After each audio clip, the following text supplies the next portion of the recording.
The inner celestial world of the individual is representative to the symbolic meanings in hybrid crystalline forms.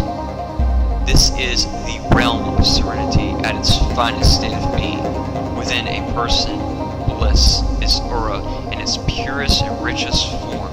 Nebulas are incredible densities of bliss. Bliss is the equivalent of an individual going through extraordinary, intensified experiences, yet staying intact no matter what.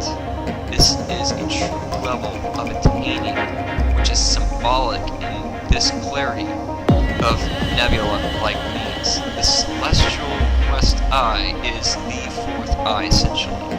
The third eye is the third stage process to the fourth eye. The fourth eye is the fourth stage into the Phoenix realms. Each stage of illumination is coming closer to the Phoenix, slowly becoming the fire in the Phoenix. This is a stage of incredible trials.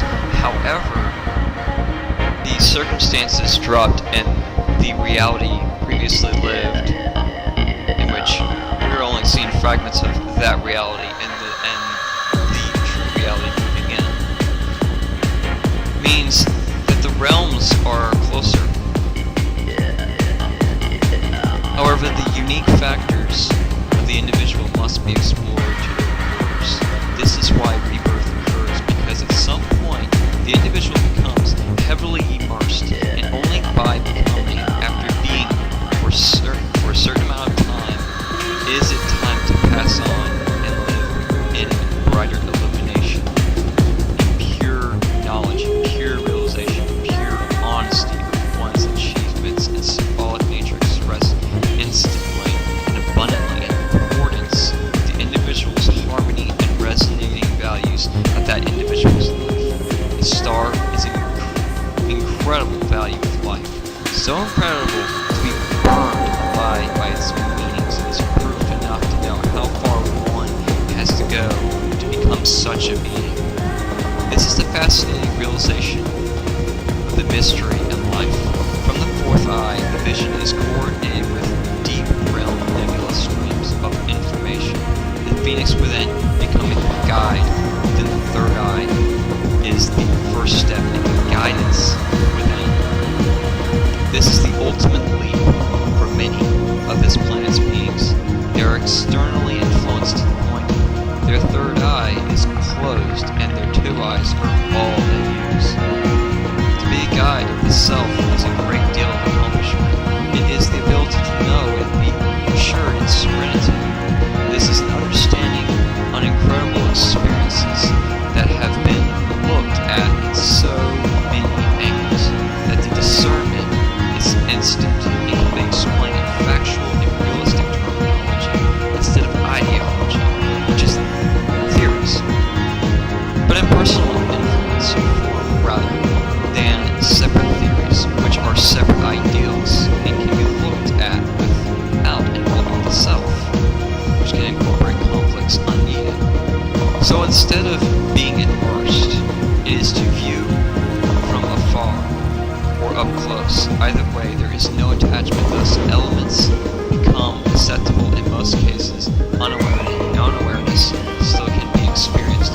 However, this is why the experiences must be lived outside of the ideals of emotionality involving the self to restrict and compressed limits. That is what it means to live well. Rather, be immersed in this reality. You can choose to be immersed in your reality and still know the difference, still discern. The self must flow with whatever current is occurring. Of course, being natural prevents blockades. Overanalyzing creates delays. Also fades out discernment. Flow means to keep moving. To be loose is to move at any given speed at any given time based on the individual's brain performance and rate of thinking. That itself means to progress in a way, sort of to travel, because at some crucial point, to continue progressing at non-stop paces, the idea of moving can become a distancing from elements that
this reality is a blockade.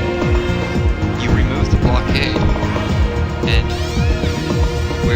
there are no legs at that point. At that point, you are looking directly into it, and her hand is out.